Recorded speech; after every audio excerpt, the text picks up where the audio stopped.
Hello guys, magluto na po taog ginataang tilapia. So mo ni ang ako ang mga ingredient: lemon, siling haba, tanglad, and cabbage. Gata. Strainer pa na nato niya. Prito lang ni og tilapia, prito lang na siya daan. So mo na ni naluto ng tilapia. So na-prepare na nako ang ahos og bombay. Ilunod na to ang ahos, dayon bombay. Kuraw-kurawon lang dayon na siya.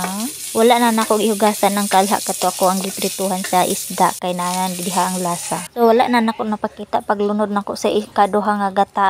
Dayon ang tanglad. Pagkabukal sa gata ako na din gilunod ang cabbage kay gusto na ako nga luto gid kayo na ang cabbage kay di ta kadulot guys.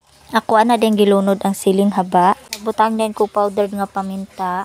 Dayon pabukalan na to. So pagkabukal, so gilunod na din ako tong akong giprito nga isda kaganina nga tilapia. Then pabukalan lang nato na. Gitemplahan din ako siya og asin. Gamay lang god. Dayon luto na ang ato ang ginataang isda. Hukaro na nato. Tadeng! Lame kayo. Don't forget to subscribe for more videos. Thank you for watching.